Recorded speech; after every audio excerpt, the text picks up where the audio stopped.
You think you know Vladimir Putin. But there's a chapter no one talks about. A mission that never reached Moscow. A file that vanished. And a name erased from every archive it ever touched. Before the Kremlin. Before the headlines. There was a decision that changed everything. In this video, we uncover the Western file that shaped the man behind the myth. Stay with us, because by the end of this story, you might not see him the same way again. The room smelled like dust, coffee, and old ambition. A single lamp cast shadows across the desk. Putin, then just 37, sat rigid in a gray suit, his eyes scanning the folder that had been handed to him hours earlier. It wasn't meant for him. That much he knew. The envelope had arrived from Dresden HQ marked for senior clearance only. But the office had emptied early. It was New Year's Eve, 1989, and curiosity had outweighed protocol. Inside the folder, photographs, transcripts, and a name he hadn't seen in nearly a decade. A name that once belonged to a man he had studied with in Leningrad. A man who had vanished. A man who, according to the file, had resurfaced in Paris, now a double agent. Putin's hand stopped flipping pages. He leaned back slowly, heart thudding. His breath was steady, but his stomach twisted. This wasn't about politics. This was personal. The man's codename, Solstice. His real name, Andrei Malkin. Andrei had always been different. The kind of student who questioned too much, laughed too loud, and never quite fit the KGB mold. Putin had liked him. Maybe even admired him.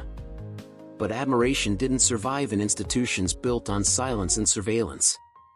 The file laid it out cold. Andrei had defected. He'd leaked intel during his time in Vienna, crossed into the West, and had been working with French intelligence for nearly 5 years. 5 years. Putin blinked hard. He hadn't heard that name in so long. But there it was, in bold type, stamped with an assessment note written in English, translated from a Western analyst. Psychological profile suggests Malkin's early years in Leningrad show signs of ideological conflict, likely influenced by peer groups. Particular attention paid to one associate, V. Putin. May have exhibited similar tendencies. His name, in a Western file, mentioned as a potential risk. He read it again, slower this time. May have exhibited similar tendencies. It hit harder than expected. He wasn't just reading someone else's betrayal. He was seeing himself through the eyes of an enemy. They had profiled him, evaluated him, considered him vulnerable. He stood up from his chair. His hands were cold. The room suddenly felt too small. Across the street, fireworks began to pop over Dresden's skyline. It was nearly midnight. Putin walked to the window, folder still in his hand. From his office, he could see the crowd beginning to gather in front of the consulate. People were lighting candles. Someone was playing a song on an accordion, something hopeful. Something Western. His reflection stared back at him in the window, layered over the fireworks and the gathering crowd. For the first time in years, he didn't recognize the man in the glass. A knock broke the silence. It was Sokolov, the cleaner. "Sir," he said cautiously, "they're outside again." "Same group as last week." Putin nodded without turning around. "Let them stay." Sokolov hesitated.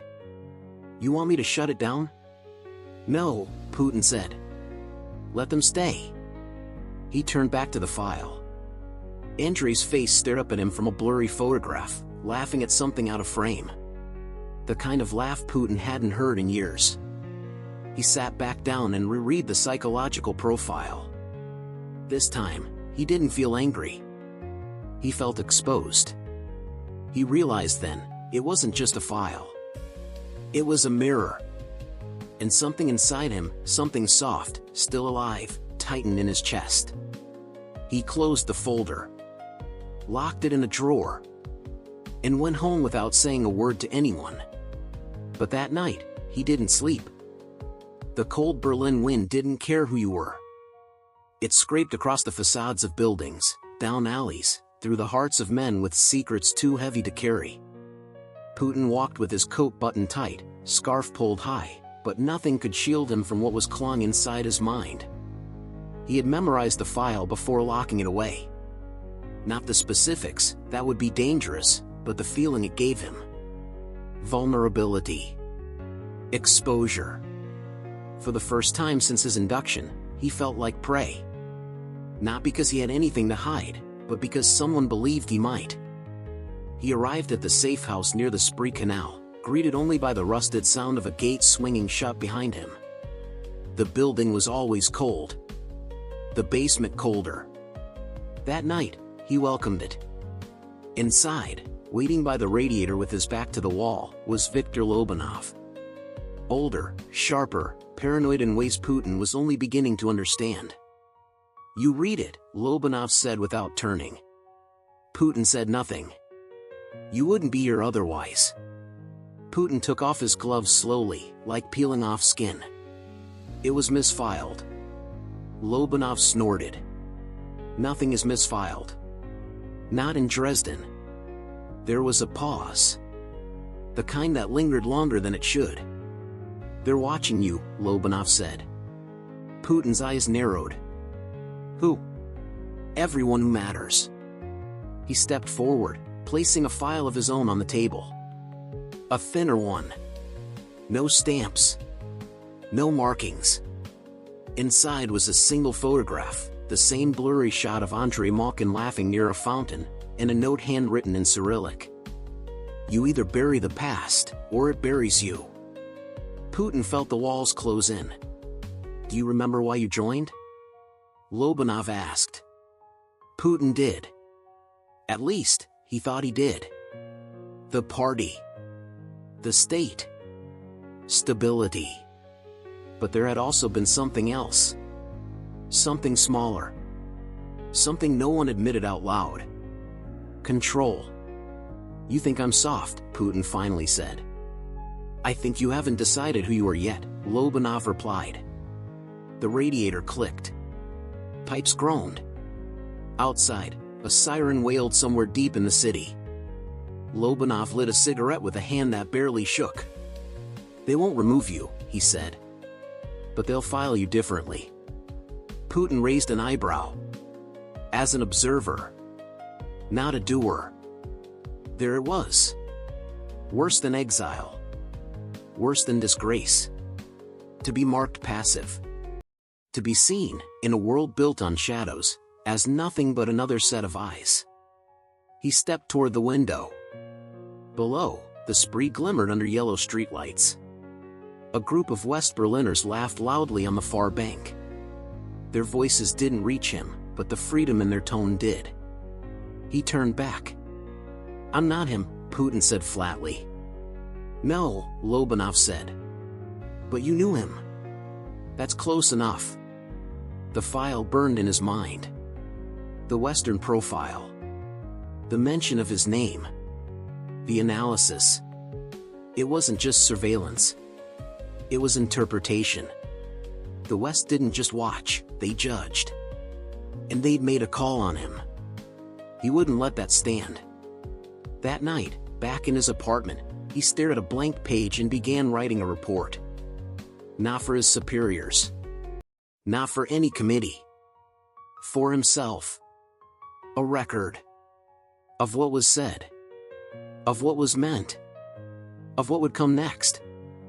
No one ever knew what really happened that winter night. Not officially. Not even years later, when files were declassified and names erased. The record was clean. Sterile.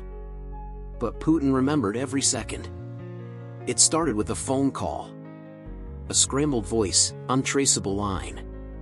A name was spoken, one he hadn't heard in over a year, Zoran. Zoran was a whisper in the corridors of Dresden. A fixer. A handler. Someone who existed in the margins of KGB protocol, summoned only when things needed to disappear without questions. "You'll go to Prague," the voice said. "You'll retrieve a briefcase. You won't open it. Simple instructions. But nothing about Zoran's assignments was ever simple. By dawn, Putin was on a train. He watched snow slide past the window, tried to clear his mind, but the same thought kept clawing back. Why him? Why now? When he arrived, a man in a leather coat greeted him without words, handed him a key, and vanished into the crowd. The address was tucked inside the ticket sleeve. A hotel on the city's edge, cheap and quiet. Room 217. He entered cautiously, noting the cracked mirror, the humming mini-fridge, the briefcase on the bed. Black, unmarked, locked. He didn't open it. Instead, he sat in the chair by the window and waited. Hours passed. The radiator clicked. Footsteps echoed in the hallway but never stopped at his door. By nightfall, the phone rang once. He answered. Nothing on the other end. Then a knock. A young woman, no older than 25, stood in the hallway, her eyes darting past him, scanning the room. "You're late," she said in German. "I wasn't told about you," he replied. "You weren't told anything." She entered without invitation. Sat on the edge of the bed. Lit a cigarette. "They think you're clean," she said after a pause. "Are you?" He didn't answer. She smiled like someone who already knew the truth.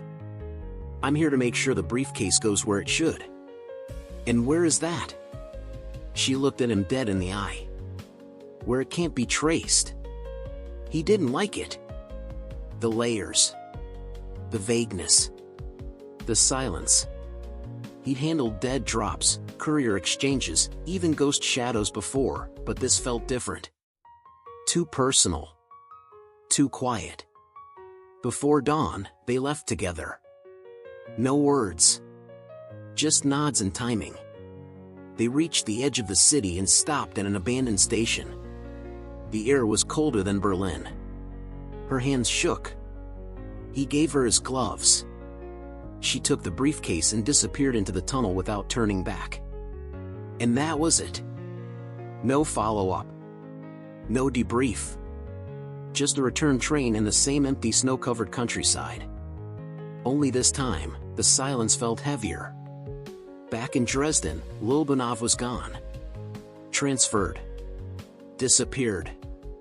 No word. Putin returned to his desk, same office, same lamp, same walls, but everything felt shifted. Like the room had been rearranged while he was gone. Later that week, a new file arrived on his desk. His own. Red stamped. Reviewed. No remarks. But the message was clear: you've been seen. He wrote the report 3 times. Then he burned it twice. The third version sat in his drawer for 3 days. Unsigned. Unsent. Every line was calculated. Every phrase weighed. Because this wasn't just a report, it was a mirror. And mirrors could be fatal in his world. In the version that remained, he told the truth, but not all of it. He mentioned the pickup in Prague. The contact. The handoff. He omitted the hotel. The woman. The silence. Most importantly, he omitted the doubt. Because doubt was dangerous. When he finally folded the document and sealed it, he walked to the post room like any other operative. But something stopped him at the last second. He slipped the envelope into his coat and kept walking. Back in his office, he stared at the envelope for hours. Then he placed it in a second drawer. Not hidden, but not sent either. It was his line in the sand. His act of resistance. The next morning, things got stranger. A new agent arrived. Assigned without explanation. Anton. Clean haircut. Eager smile. Too eager. Anton claimed he was just there to observe, learn the ropes. But Putin knew a shadow when he saw one. By the end of the week, Anton was asking questions. Who was your contact in Prague? What exactly was in the briefcase? Did you ever meet Lobanov outside protocol? Each question was asked casually, during lunch or walks or cigarette breaks. But the frequency, the consistency, it was a pattern. Putin answered the same way each time, short, direct, unshakable. He could feel the air tightening. Then one night, the second drawer was open. Nothing was taken. The envelope was still there. But he hadn't left it that way. Someone had read it. That same night, the phone rang. No greeting. Just a voice. They won't protect you if you send it. He didn't sleep. By morning, Anton was gone. No goodbye. No transfer orders. Just an empty desk. Later that week, another file landed on Putin's desk. This one wasn't his. It was Zoran's. Except, it wasn't. The file was altered. Sloppy redactions. Fabricated entries.